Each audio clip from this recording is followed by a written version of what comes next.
Good afternoon. I'm John Falchicchio, the Acting Deputy Mayor for Planning and Economic Development, and I want to welcome you to this week's District Economic Recovery Team weekly check-in. I'm joined today by Christy Whitfield, the Director of the Department of Small Local Business Development, and we're also joined by a number of guests, including Michelle from the Department of Insurance, Securities, and Banking.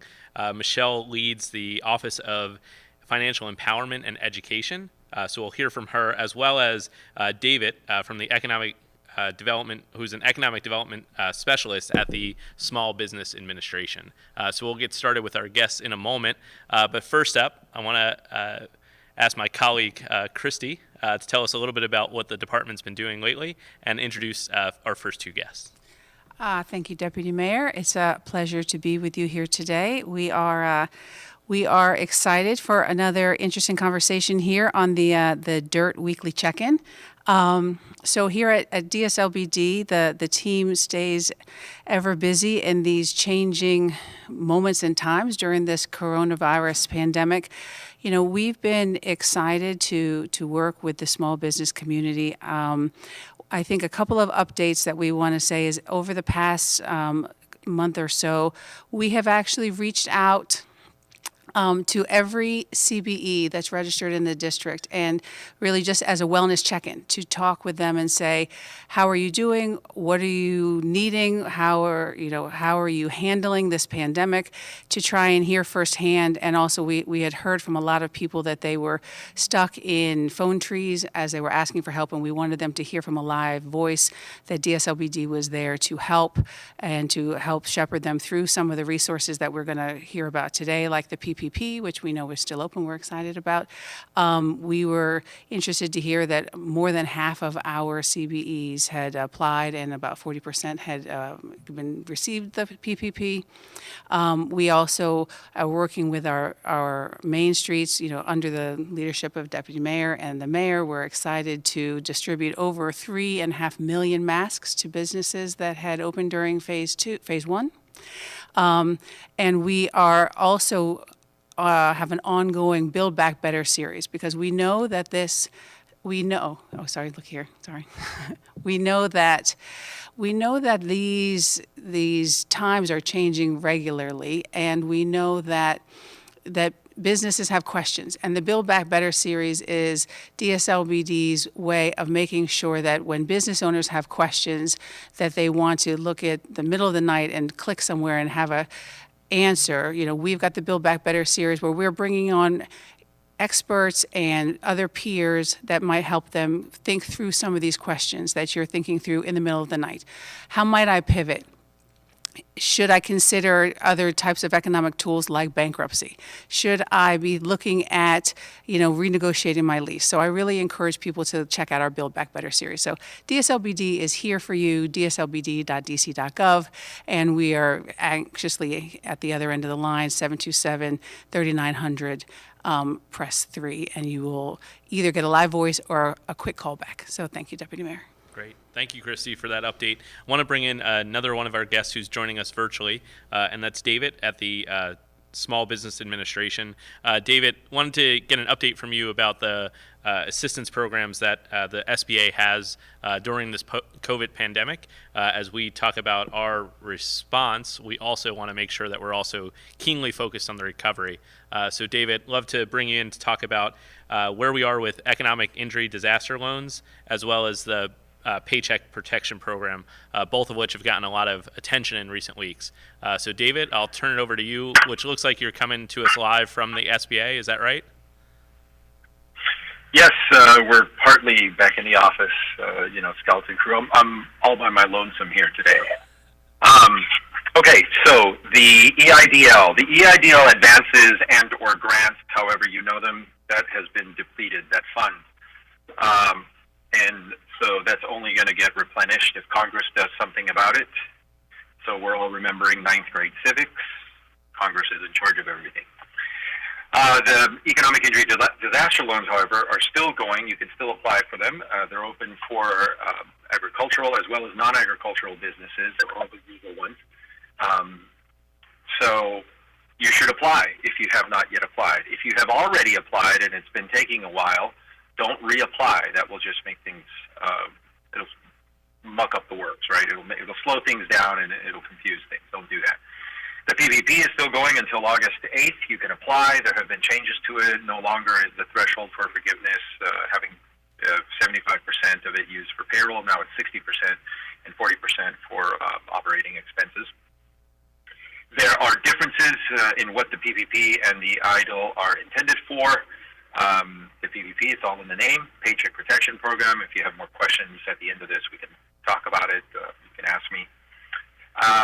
That's the real news. There are a couple of other debt relief, or rather financial assistance programs. One of them is SBA debt relief. That means if you already have an SBA loan, you should be getting some sort of relief from either the lender setting that up. If you already have a direct loan from the SBA, say another one, there's debt relief available for that, so you don't have to make payments for a certain period of time.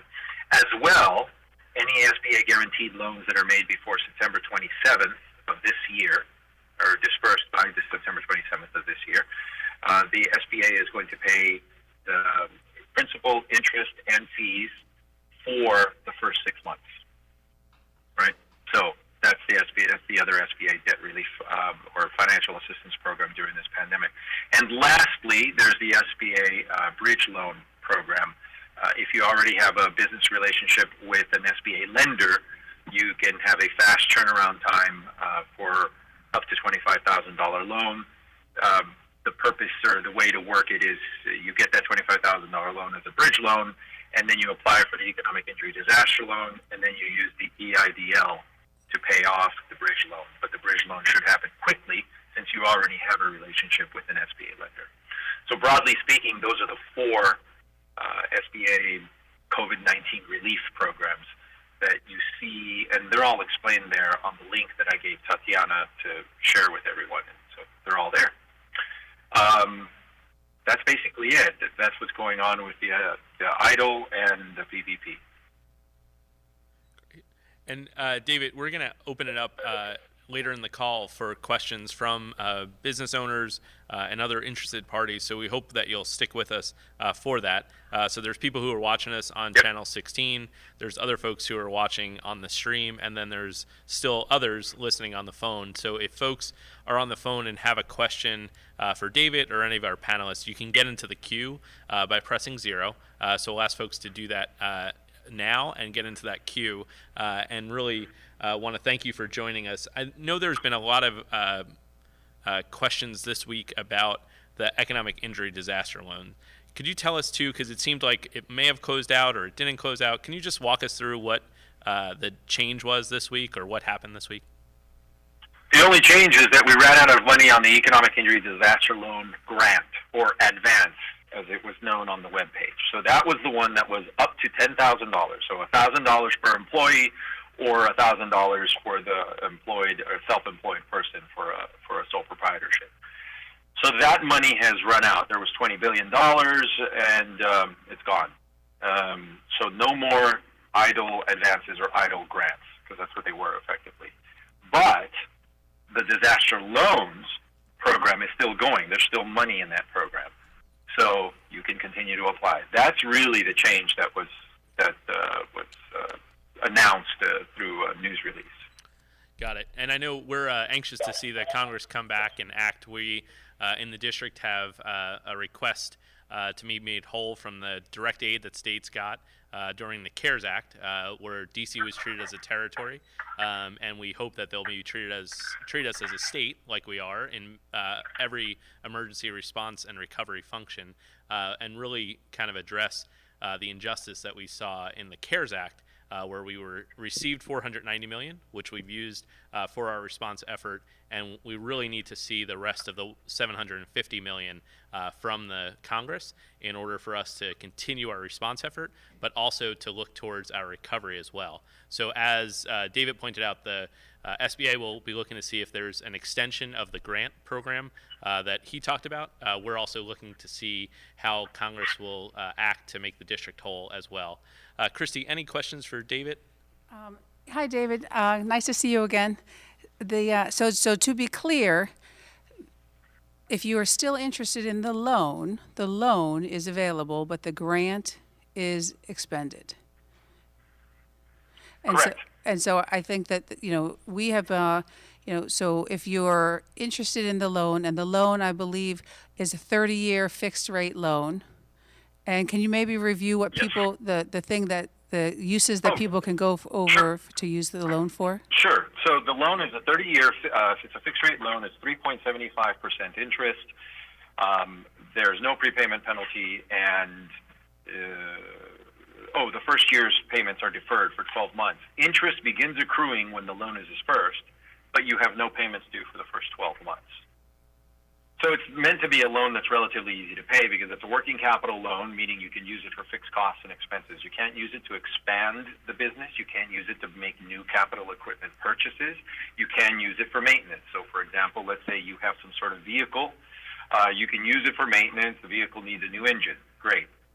You can use it for maintenance because that would have been normal maintenance operating costs that you would have done out of the revenues that the business is earning.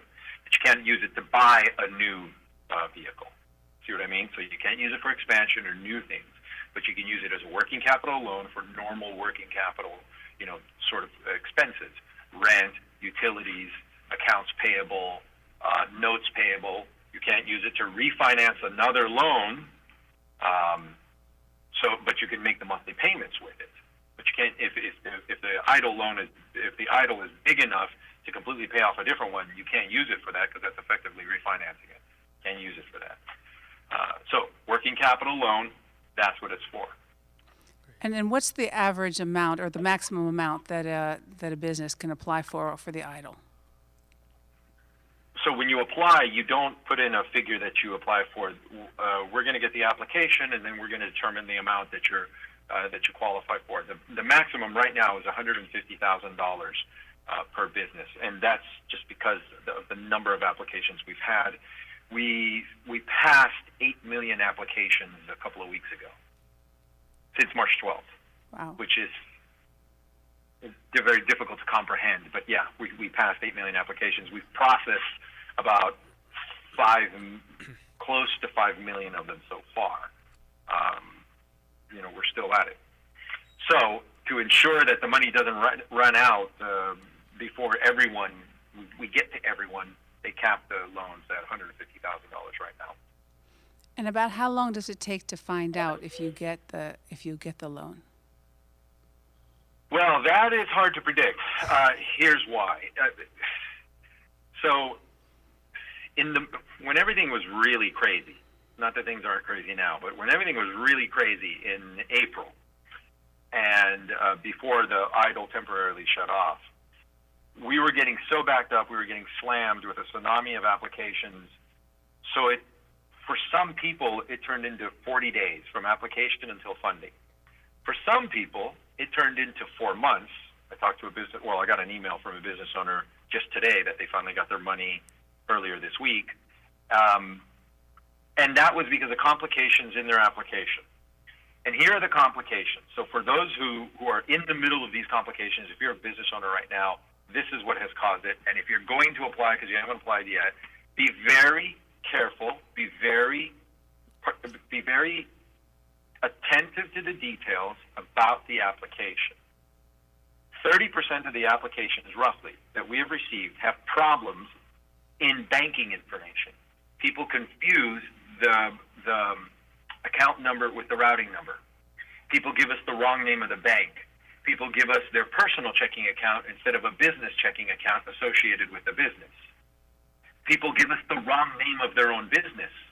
The business is registered somewhere as XYZ LLC, but they do business as David Hincapie SBA Consulting.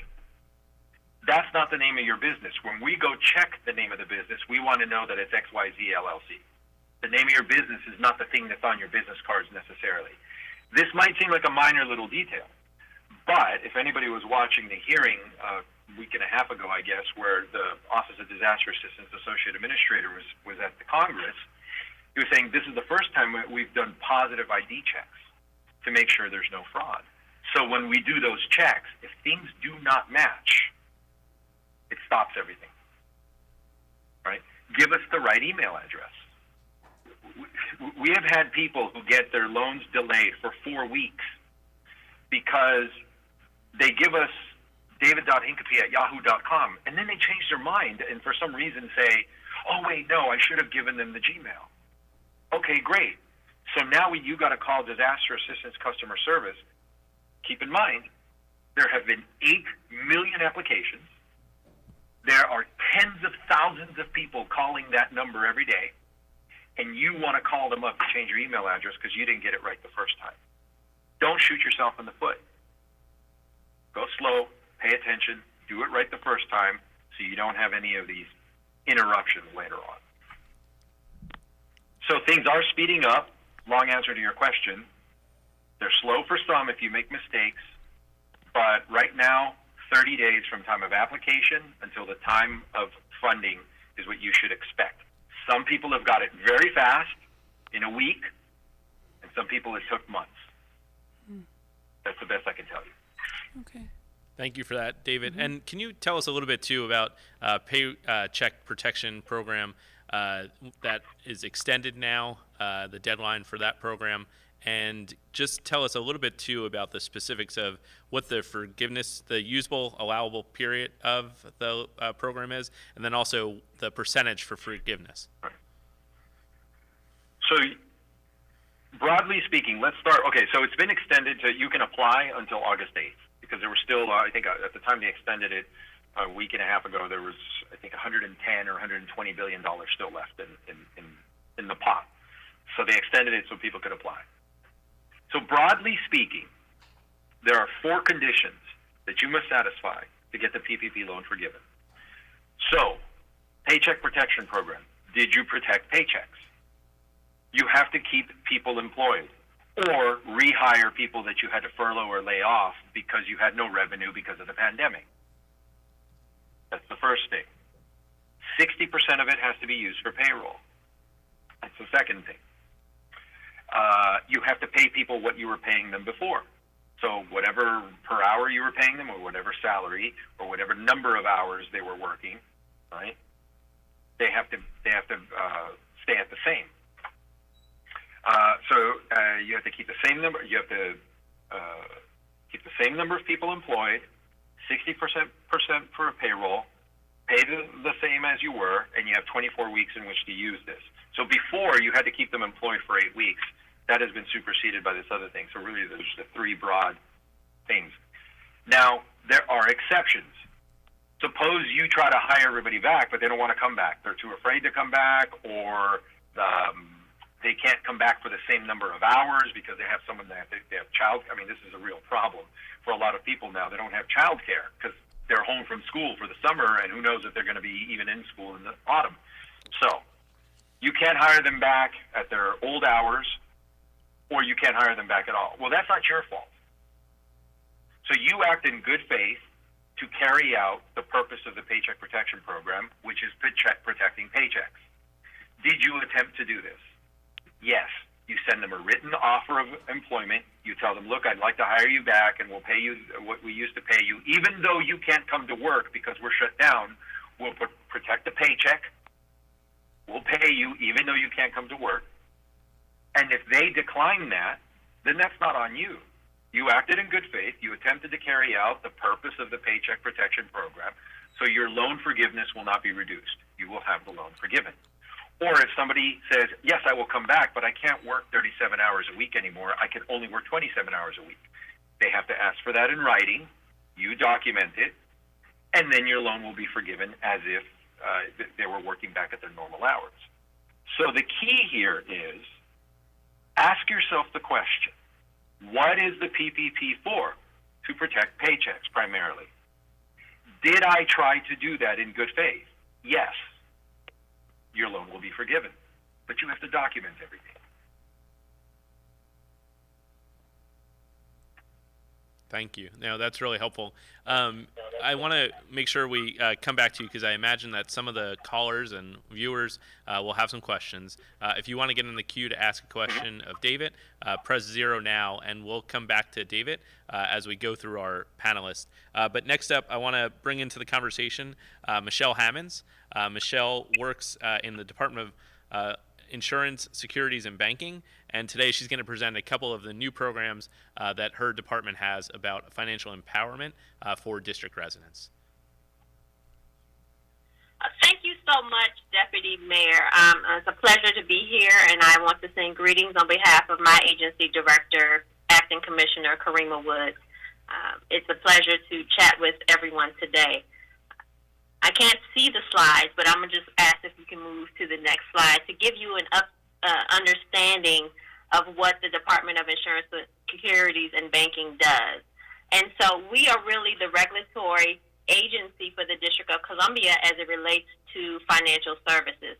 Our mission is threefold. It's to cultivate a regulatory environment that protects consumers and attracts and retains financial services firms in the district. We empower and educate residents on financial matters, and we provide financing to district small businesses through some of our programs that we have available. So I'm really excited to share with you some of the resources that we have on this call today. As I was listening to our previous speaker, one of the things that he said was many people were having issues with understanding their routing numbers and account numbers and mixing those things up. And financial education is what's needed to really help people get through that process. And it's available to everyone, especially through the district. If we can move to the next slide. I want to tell you a little bit about the Office of Financial Empowerment and Education. This is a new office that was created in the agency at the end of 2019 because we really saw the need for residents to get additional information. We have a number of programs that I will go through today, but this information is really important for residents to understand how to manage their personal finances. And one of the things that I do know is business owners are also individuals. So these individuals that own these businesses need some guidance and information on how to manage those personal finances and how it actually relates to their business. And so that's going to be critical whenever you are getting started with a business. So with the Office of Financial Empowerment and Education, we provide financial education and information to district residents, district employees, as well as nonprofit organizations. And we provide access to individuals in partnership with financial institutions. And we help to develop innovative financial empowerment programs all throughout the district. And I'll move to the next slide, please. And I really want to talk about what is financial empowerment. And really, it's quite simple. It's mixing or adding financial education, financial literacy with the access to these products, services, and tools, as well as giving people the skills to understand how to use these things. That is how you start to empower residents and individuals. If I have a person that opens up a bank account and they don't know how to manage that bank account, unfortunately what will happen, it will close out, they will overdraw their account, and many other things can happen. So mixing the actual product with the education, that's a timely thing to provide to our residents. Some of the programs that exist currently that can be of benefit to both businesses and individuals. First, if we move to the next slide, is the Bank on DC program. This program was established in 2010. You can easily access information about the program at bankondc.org, www.bankondc.org. And we provide residents with products and services that allow them to maximize opportunities to build assets and to improve financial stability. And we are able to do this as a collaborative effort through district government, nonprofit organizations, and financial institutions. We really help these financial institutions connect with residents where they may need assistance and making sure that we are brokering, if you will, on behalf of our residents, the tools, the services that are useful for them, and that is what our program really focuses on. We also want to make sure that the nonprofits have the resources that they need to engage and help our residents, whether it be individuals or businesses or entrepreneurs trying to get into business. We want to make sure that we are partnering with them to give them the resources that they need and the financial education necessary to be successful in their ventures. You can move to the next slide now as I tell you a little bit more about our Financially Fit DC program. This was dreamed up by the mayor in 2017, and we are going strong in this particular program. It's a two-part initiative. First, we created an online financial portal where individuals can go and learn about personal finances at their own pace and at their own time. What is great about this particular program, it is based on and has access and information about DC-specific resources, and we were very intentional when we did that. We mixed this online tool with outbound financial education, and even though we've gone through coronavirus and the pandemic, we are still providing financial education for various residents in the virtual world. And so we know that this information is still important, and we want to make sure we share this with everyone. Some topics that we cover in the financial empowerment, Financially Fit DC, program are making a budget, managing credit, buying a home, for retirement, and building wealth. We want residents to know that wealth is obtainable for everyone. It does take a bit of discipline, and it does take some consistency in savings to start to build wealth. But we want to start the conversation, whether we're talking to our young people in schools at age 99 or we're talking to our seniors at age 99. We want to make sure residents have an opportunity to understand this information and to move on in their future. Now, if we can move to the next slide, I also want to share with you a program that's near and dear to tomorrow's date. Tomorrow is tax day. If you have not filed for your taxes yet, you have until July 15th to do so. Why am I really sharing this with you? Because of a program called the Earned Income Tax Credit. This program is one of the biggest poverty-relieving programs that we have that's available to all residents of the United States, but specifically in the District of Columbia, we have a very robust Earned Income Tax Credit, or EITC, as it's also known, program.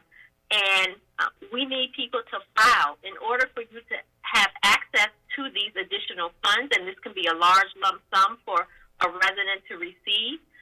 You need to file for your taxes, both at the state and federal level. In order to qualify in 2019, you had to be an employee, earned income, had a small business, or a farm. You have to meet a few of the basic IRS rules and regulations. You know that's what the IRS does, but when you follow those rules, you can apply for the Earned Income Tax Credit. This is really to help residents if you are single and you have an income of $50,000 or less. This is a program that you can qualify for. If you are married, filing jointly, and have a family income of $55,000 or less, and they will be able to assist you. So if you have not filed for taxes, please do so. This is an opportunity for you to start to get some funds that are available to you, and a lot of people are not taking advantage of this great credit. And if we move to the next slide, this is one of the last programs I want to share with you, and then I just want to give a few financial tips.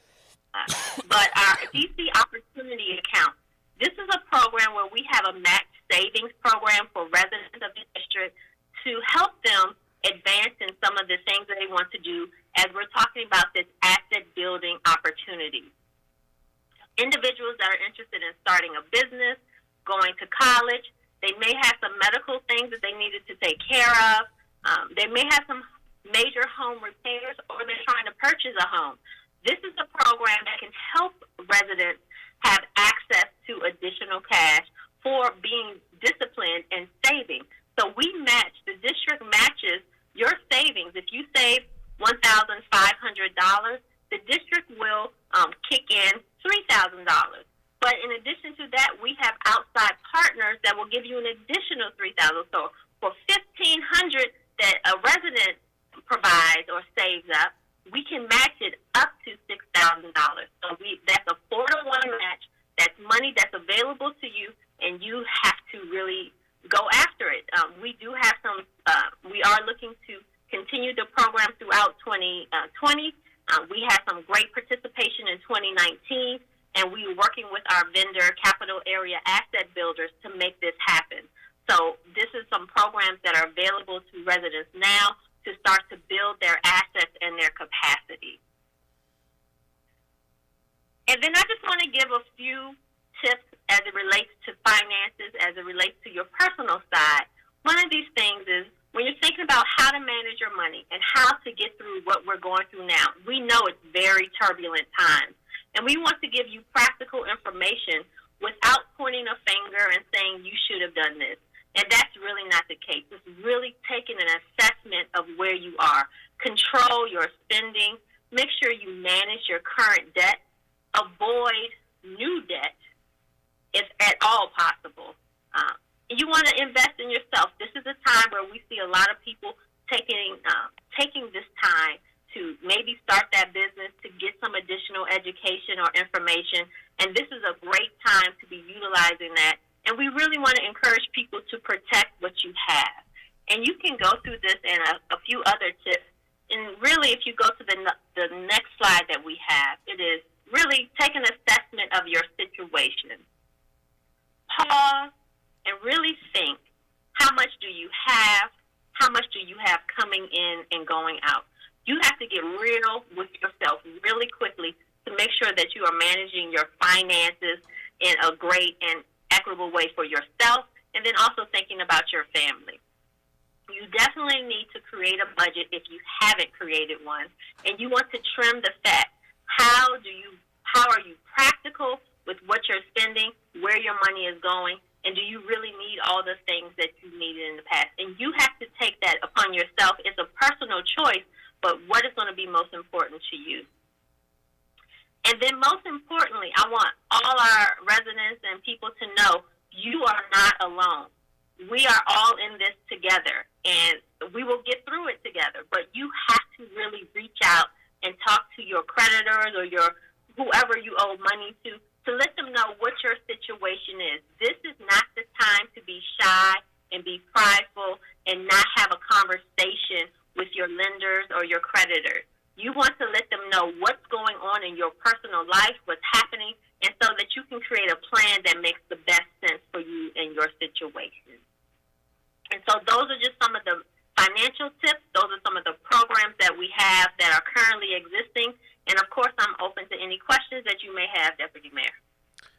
Great. Thank you so much, Michelle. I know that was a lot of content, and so I guess really the biggest thing is how do folks keep track of it? And I know you've got on this slide a lot of resources where people can check out disb.dc.gov,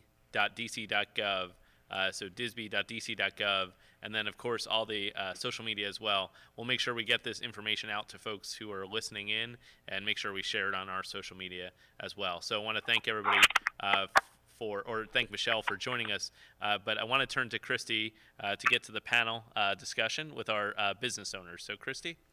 Thank you, Deputy Mayor. So we have 3 great business owners from 3 of our great main streets with us today. And so I'm just going to jump right in and let them introduce themselves and their businesses.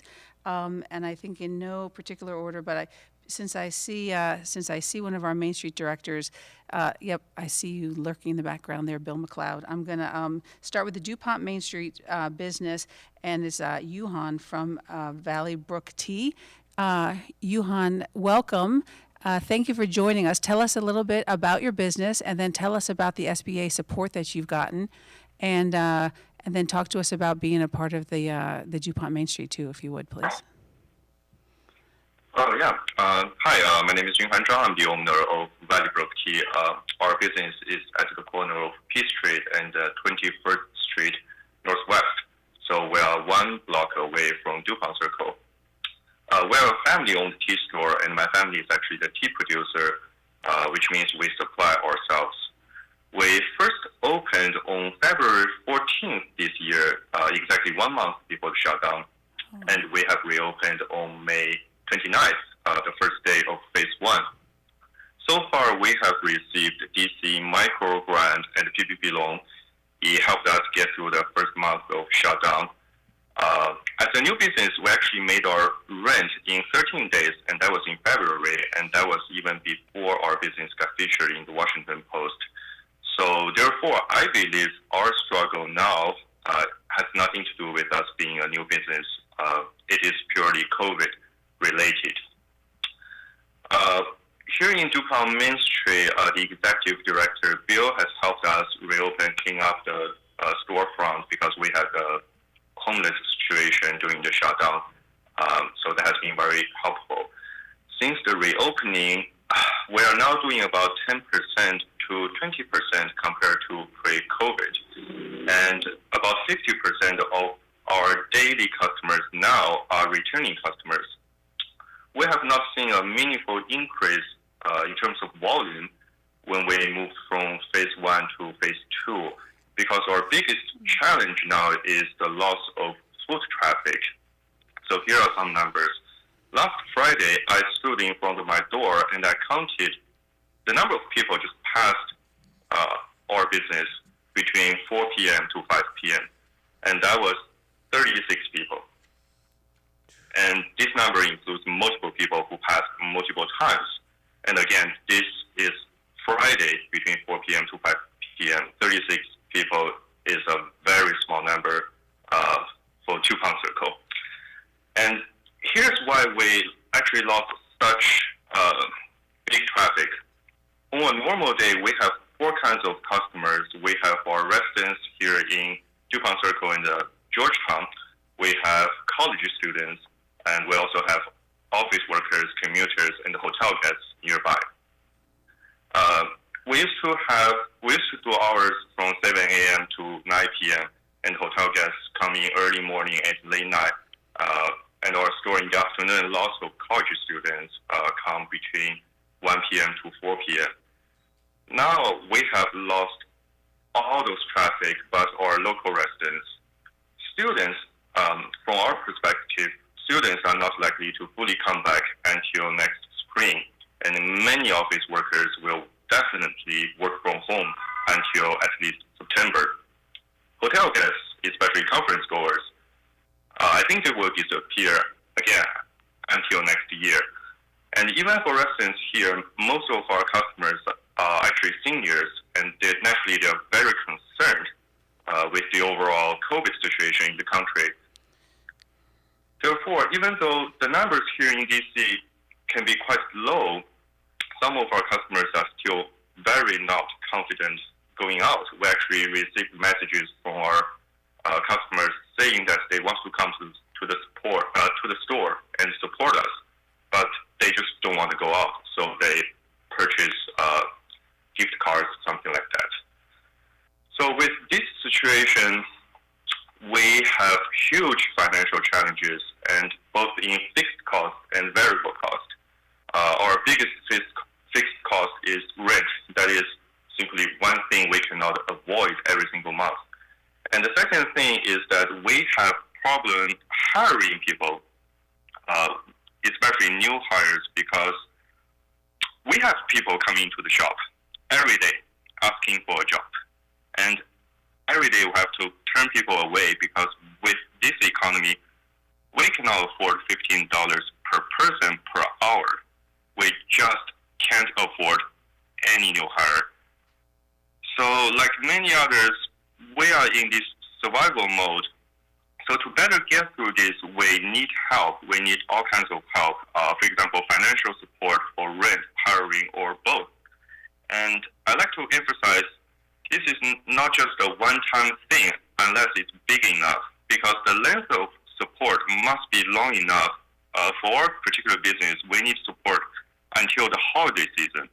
And if the business doesn't pick up this holiday season, I don't know what will happen next year. And finally, as a business owner, I actually need more information on what customers or what people in DC are thinking these days, what kind of confidence they have about going out, dining in a restaurant, or about outdoor seating. What exactly stopped them going out? What's the percentage? I want something like a consumer confidence index on a weekly basis so that we can be prepared for the week ahead. Otherwise, business owners like me, we're just navigating this thunderstorm with no information. We are actually blind. So I think this is something the city can actually help us, sending out maybe a weekly questionnaire, find out what kind of percentage of people are worried about the COVID situation, what kind of worry they have. It is either about sanitization or just about the crowd. At least some information for us to work on. So that's about our business, about the situation we're facing, our struggle, and the things that can help us to better get through this COVID situation. Thank you very much. Yuan, thank you very much for that. Let's jump into the next business, and then we can sort of have a group conversation. I'm gonna ask Eric. Eric, I think you're in the Shaw Main Street, and you're with us from Shaw Tavern in 801, and I think you're also the owner of Mad Hatter, right? Is that correct? Yeah. That's correct. All right. Well, welcome. Thank you. Tell us about your businesses and your engagement with the main streets, and also I'm interested in the types of support you've gotten so far during the pandemic. Well, thank you, Director Whitfield, and thank you, Deputy Mayor, for hosting this discussion. I'm a partner in 7 locations here in Washington, D.C., and we have 4 other restaurant locations in Delaware. It's been a pretty challenging several months, and to put it lightly, as David said, April was probably the most challenging month, as we were starting to get a full realization of this was going to be many months, not just several weeks. So it was kind of a mad dash for us to apply for everything that was out there in terms of loans, relief, grants, and it was pretty challenging to get all of our businesses, to get all the information together. It's a lot. And as we all remember, when it came to the PPP applications, the first round went away in probably, was that like 3 or 4 days, it felt like. Our bank, we bank with Eagle Bank, and they weren't even equipped to be able to do it when the first round came about. So the second round came out, and thankfully we were able to get all of our applications in with our lender. We were approved, but then you've since seen a lot of the legislation has changed since then. We're not able to amend our applications to reflect some of the changes which would have been more beneficial to businesses. But we're happy and fortunate that we were approved and we got that money. We also applied for EIDL loans, and our position is to kind of sit on that and utilize those funds for places where we feel like we're going to have a future, and be able to apply that if the PPP money runs out, and we're still trying to get through this period as best we can. And we're also extremely grateful that the city has put forth grant programs, which we applied for and worked in coordination with RAMW. They've been great. And another factor for that has been Alex Padro, who oversees Shaw's Main Streets, and that's where 2 of our locations, Shaw's Tavern and 801 Restaurant and Bar, are located, and he's been tremendous in providing information. He's been giving us calls and checking in to make sure that we're informed, and just checking in to make sure he's giving us all the resources we need to be able to survive this. Wow! All right, Eric. Thanks for that. Let me go finally up to Ferry. I think, Ferry, you're in Glover Park, and you're the owner of Sushi Kekiko. Let me tell us about your experience so far, and how you've been surviving during this pandemic.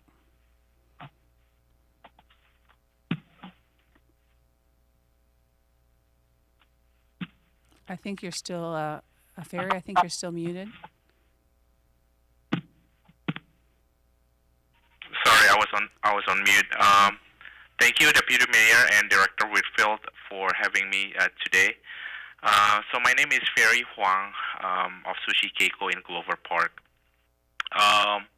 We are pretty new to Main Street program, which just started, I believe, and so far it's been great. We have a close relationship with Kate, the executive director, and the founders.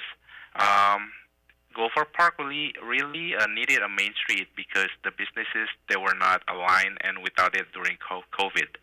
So Kate has been very wonderful in basically checking in with us and mostly like almost every week to check how things are going. And in terms of the SBA, we are pretty fortunate that we got the PPP program, even though we try to use our bank, Wells Fargo, and I did not get any feedback from them for, I believe, 3 months. So I pretty much tripled to different lenders just to make sure somebody can help me out.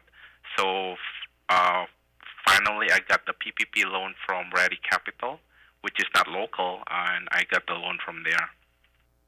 And we also applied for EIDL and approved for that, and we are using that loan and just sit the money, pretty much have it ready for an unexpected situation, and also help with the operational of the restaurant. And since pandemic, we try to move or change our plan, from dining in, and we partner up with many third-party vendors. You can name it: Uber Eats, Caviar, DoorDash, Grubhub. First, we have challenges with the commission that they take, about 30%.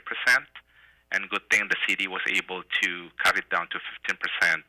And I'm pretty sure, I think it is still 15% now, except the other vendor, Easy Cater, they believe they take about 20%. So, so far, I guess we are kind of reluctant or hesitant to over dining in. The phase one is, for DC is already happened. So we are still doing carry out and online order due the uncertainty of the situation of the COVID. So, and we're trying to protect our employees as well. So I believe, that's what we've been doing right now. One other thing is that DC have helped us with the through the Main Street. I got the micro grant from them. I was able to purchase the contactless POS system to help with the with the customer that wants to be contact free in paying their food. So I think that's it from me. Thanks, Ferry. Let me say to Ferry and to any restaurants that are listening, because I've heard this from a few places, the current law requires that the delivery services do not charge more than 15%. And if you are a restaurant that's paying more than 15% from your delivery fee, reach out to the Restaurant Association. Kathy Hollinger and I are in constant conversation about this, and they want to hear from you, and they will help advocate on your behalf. DSLBD can help too, but Kathy Hollinger at the Restaurant Association has a team that can help make sure that you're not being overcharged by your restaurant, by your delivery partners. I'll call them partners. A lot of the businesses, Deputy Mayor, are talking about a lot of the tough things that we talk about in the DIRT meetings all the time.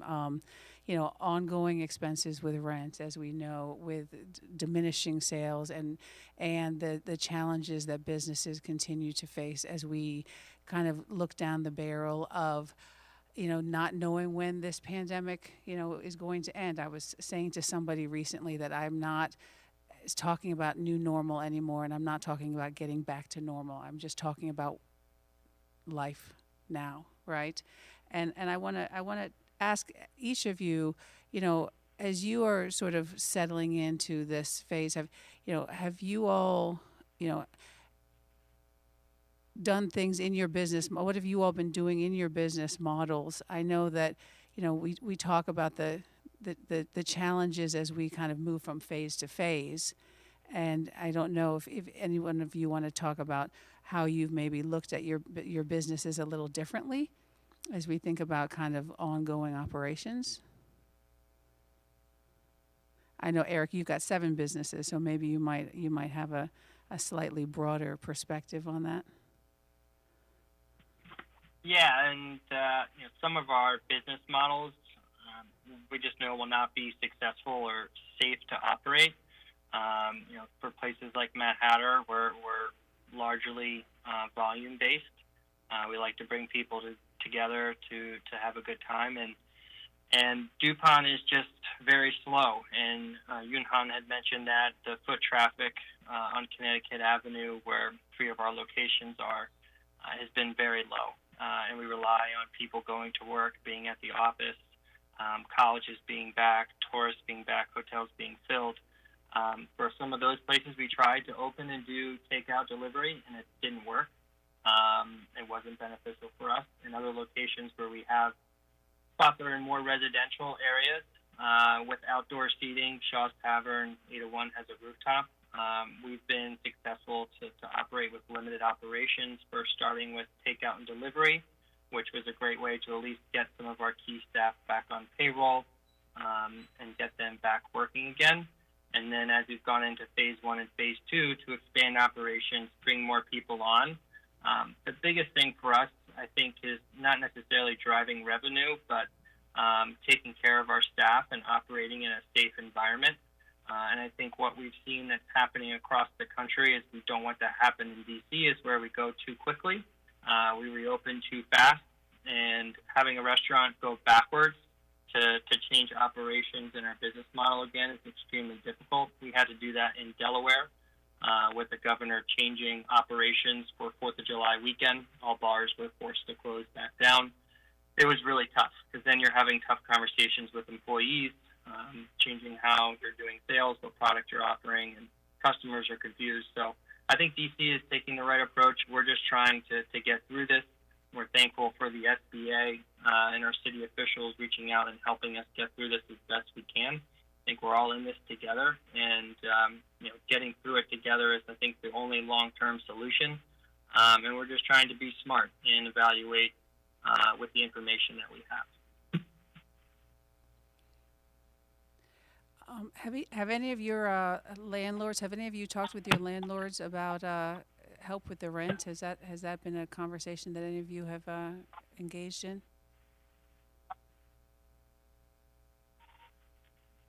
For my restaurant, I've talked to my landlord and asked about some sort of rent relief.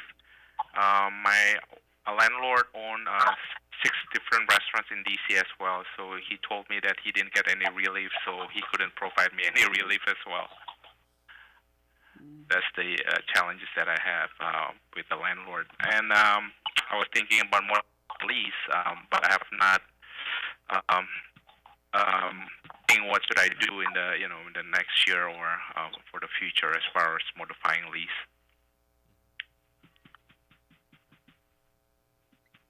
And Christy, we have some questions too from.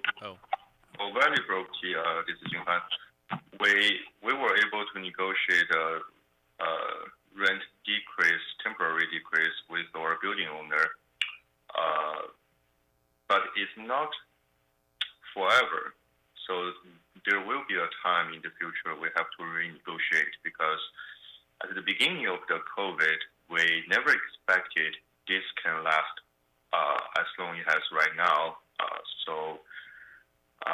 That's the situation. We will have another conversation about our rent in the future.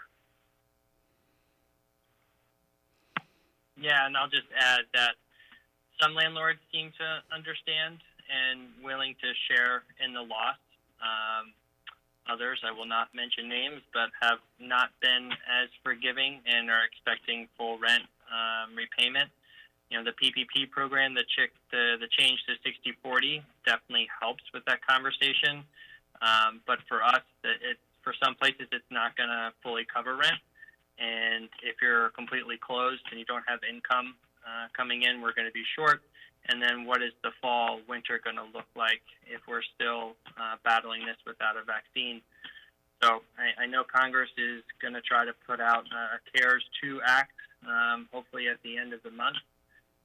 But I think you've already started to see the effects of some landlords not coming off of their rent numbers, and a lot of places are starting to close, unfortunately. We hope that doesn't become extremely widespread in D.C. for the next couple of months. Well, I'll say two quick things before I think the Deputy Mayor is going to go to some of the calls on the line, which is that we did do a joint session with the DC Pro Bono Center that had a course on lease negotiations, and that is available on the DC Pro Bono Law Center's website and also on the DSLBD website. I will also say for people that are in tough negotiations and conversations with their landlords that currently the tenant court is closed.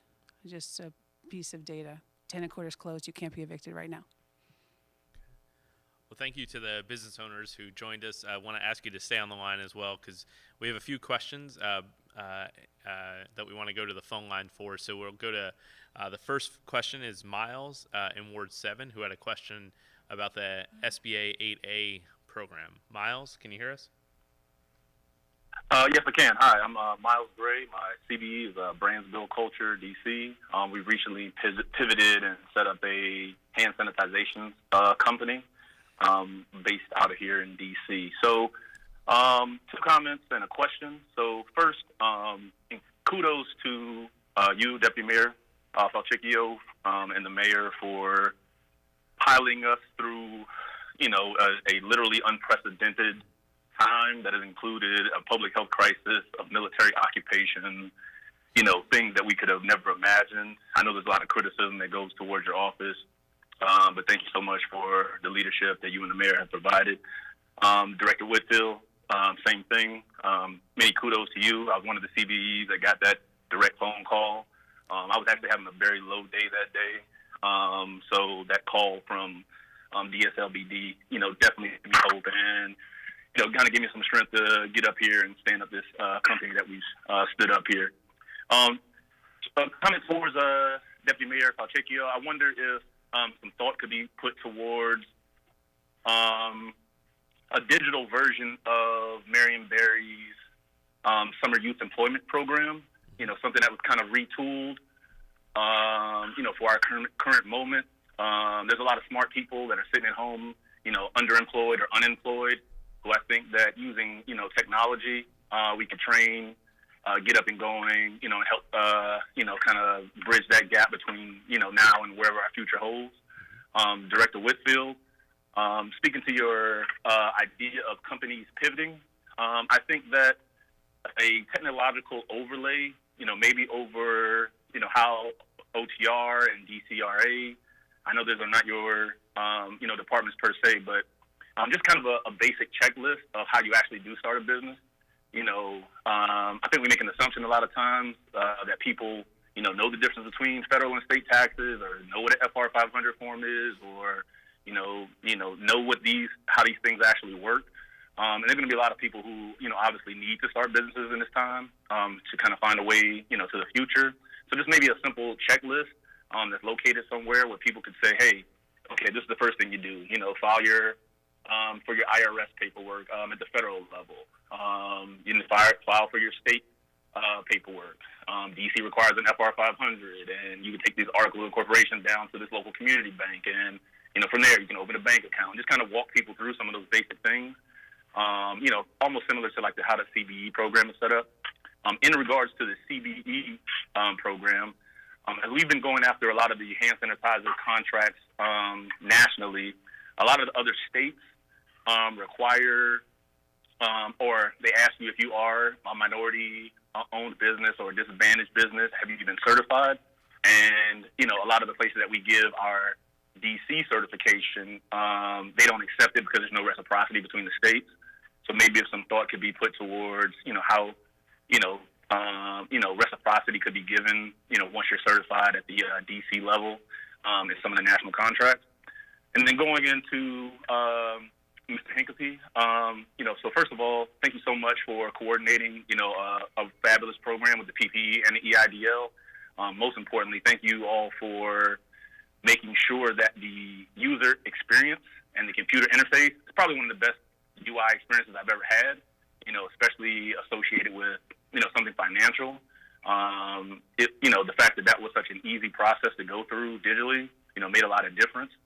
And my question is to you regarding the SBA 8A program. It seems like the program, as you're going through it, it asks questions, like a P&L sheet, or a midterm P&L sheet that is related to, your current and your previous NIACS codes. And it's kind of like, it doesn't feel, at least, that a lot of thought has been kind of put into the fact that a lot of businesses will be pivoting. And I was wondering, is there a way to maybe help expedite that process or streamline that process, or assign people, technical coordinators that could help, folks like myself who are going after federal procurement contracts? I've already gone through SAM.gov, already have my cage code, that sort of thing. But to get that certification from the SBA on 8A has been a little bit difficult because we've obviously pivoted, from what we were doing before, into something that, is a lot more relevant, because my previous industry doesn't exist anymore. Right. Okay. So, how do I answer this? Okay. So, first, let me go to something more fundamental. The 8A program is not a certification to help you get contracts program. Because from what you're saying, it seems like that's what you're thinking. And you correct me if I'm wrong, but the 8A program is a business development program that lasts 9 years and is meant to help small business owners from socially and economically disadvantaged backgrounds become better business owners. The vehicle through which that is done is the 8A program, but the 8A program is not a guarantee of access to contracts. That is incidental. It's training for the business owner to become a better business owner. Now, while you're a small business, it's useful to have revenue, of course, and so being an 8A business doesn't really put you at the head of any line.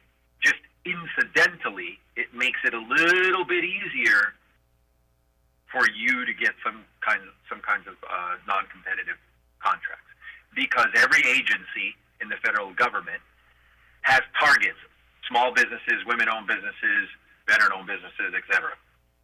So when they want to award one of these contracts, I've had these phone calls, right? We need they call me up. I get somebody from some federal agency, a small one, the National Park Service or something, and they say, we're looking for a Native American-owned business, like in this field.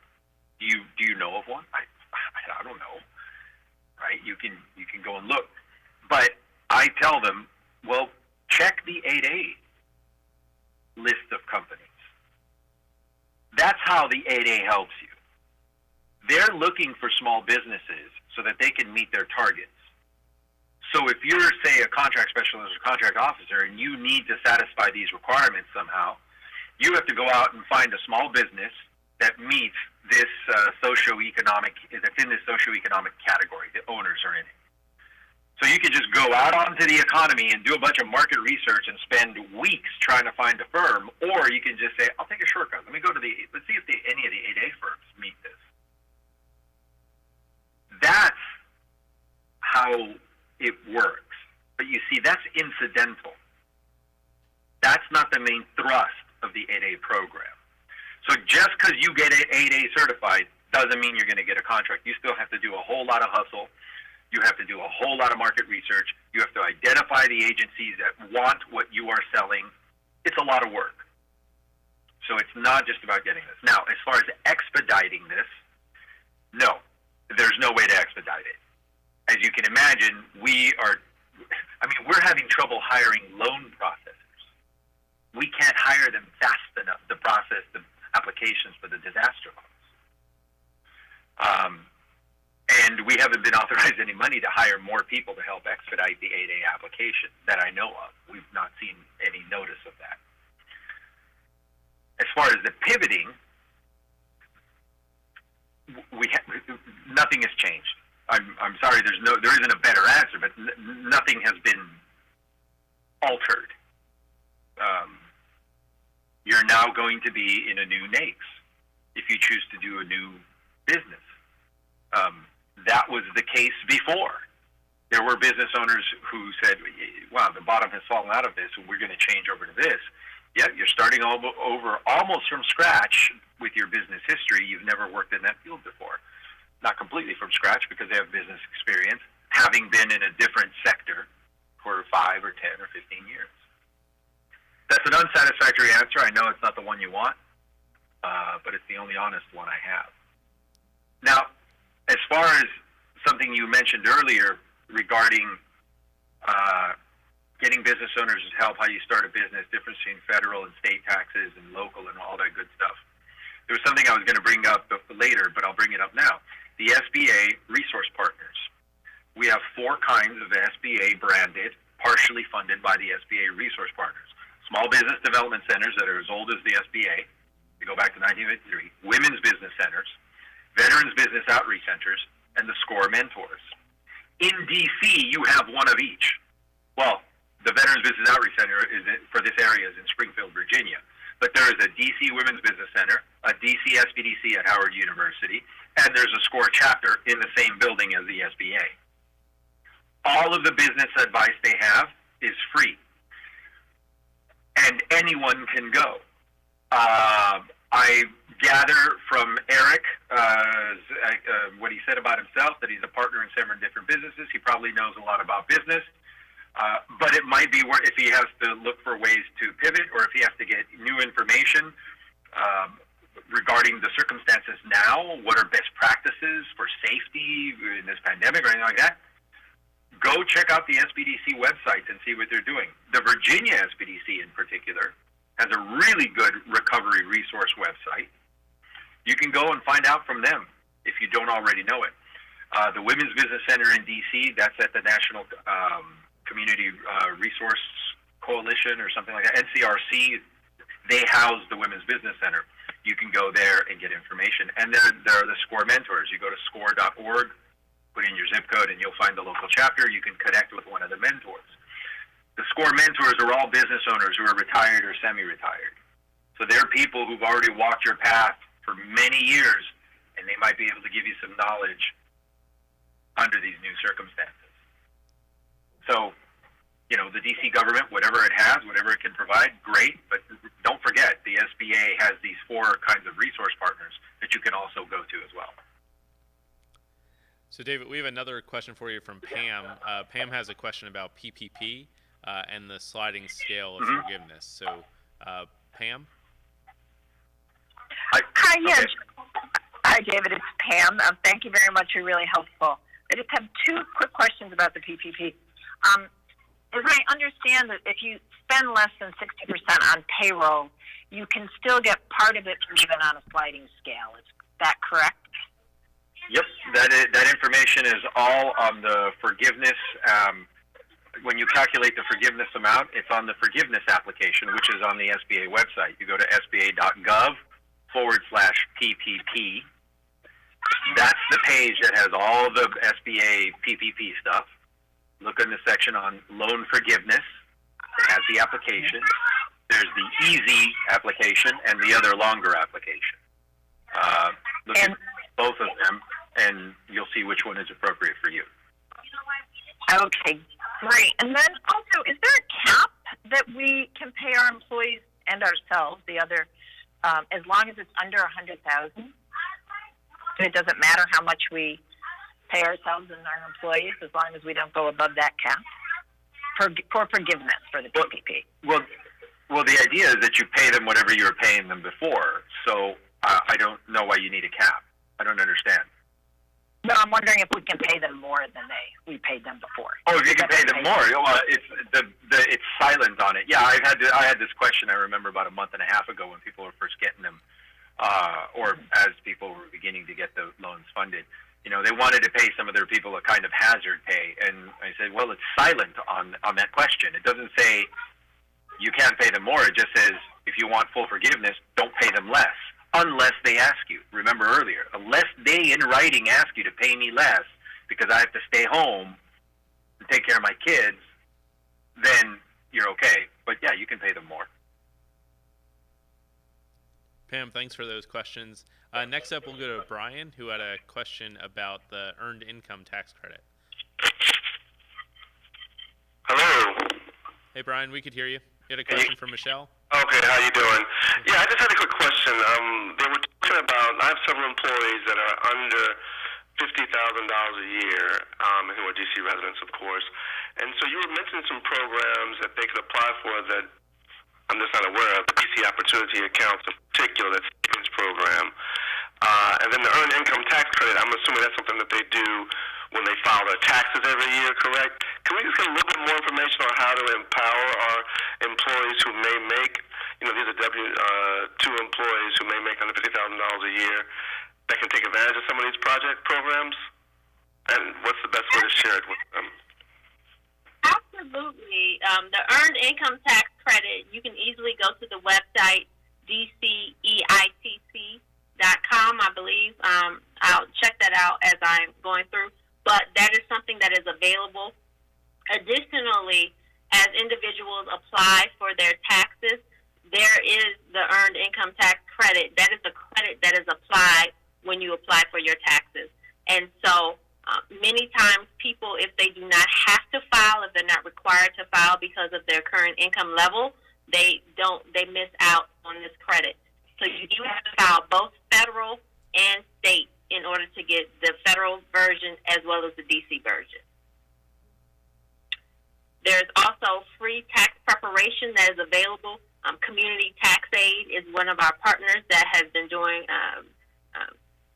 free taxes preparation, and you can also go to that website for additional information.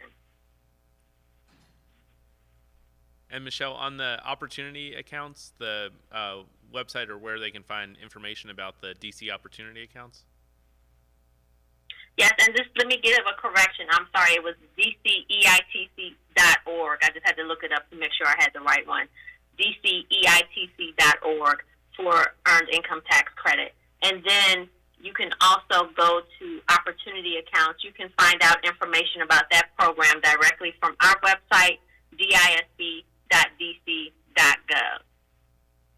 Great. Well, thank you for that. And Christy, I wonder if any of our panelists have any parting thoughts for any of us here, for SBA, so our panelists. Maybe a little advice or any thoughts that you might be thinking of as you're sort of going into this next phase of your business? Maybe we'll ask Eric to go first. Yeah, I mean, I think for us, it's stay positive, do everything you can to operate safely and efficiently as possible with what we're given right now. And I guess we're just continue to reach out to your ANCs, your Shaw Main Streets, DuPont Main Streets, and various different bids in terms of gathering the information. I know Kathy Hollander has been mentioned. She's been doing a terrific job through the Restaurant Association, giving us information on how to react. And, as for us, it's thinking practically and being optimistic at the same time, and just hoping that, 6 months, 8 months down the road, that we have a more favorable picture, and just positioning ourselves now to be ready to take advantage of that as best as we possibly can. Yuhan? Yes, well, we are staying very positive. and we're actually working with our Main Street, DuPont Circle Main Street here. We have this meeting with all the small business owners here on Peace Street. We basically meet every single week to see if we can come up with new ideas together collectively to face the problems ahead. Because all the problems we face now for all the business, similar to us, restaurants, coffee houses, tea shops, the problem we have is the same. We lost all the foot traffic, and they are likely to come back. So yeah, we're getting together, trying to figure out some information we can share, so that we can be prepared for the week or even month ahead. And Johan, I don't know if you know this, but Joy works in our office. Joy works in DMPED, and she's going to have to come up with a way to crack the code on creating a consumer confidence index for this. So she may be reaching out to you to talk through that idea that you had for our office. So we'll look out for that one too. And why don't we go to Ferry to give us kind of a final thought or piece of advice for fellow business owners. Thank you. Yes, we actually have a questionnaire made with Bill, the Executive Director of DuPont Circle Main Street. We have 8 or 9 questions that we send out to residents here. And I think the questionnaire we've created can be helpful in a way. Fantastic. We'll follow up with you to get that through the Main Street. Thank you. All right, thank you. And why don't we go to Ferry for the final thought or parting advice? Oh yeah, I think we have a pretty good support system in DC. There are a lot of information out there that we just need to dig into, and contact with your local business associates, such as Main Street, especially. They have all those resources that you can find out, and stay positive, I guess, since we don't know what the future will be, but as business owners, and we just need to keep pressing forward. Definitely. Well, I want to thank Christy, Michelle, David, but especially our business owners who joined us today. Thank you for sharing your stories, and I hope it does serve as an inspiration for those watching. We want to thank everybody for watching. Again, we've got a lot of information on coronavirus.dc.gov, which has our resources about not just our response effort and what we're doing to make sure that we flatten the curve, but also about the recovery as well. So check out coronavirus.dc.gov. We'll regularly update that. But thanks again to Christy for joining me today to really have a fantastic conversation with all the panelists, David, Michelle, and the business owners as well. And thank you to those who called in with your questions and comments. We'll look to join you again in the coming days and weeks ahead. But for now, please continue to check out coronavirus.dc.gov. And thanks again for joining us.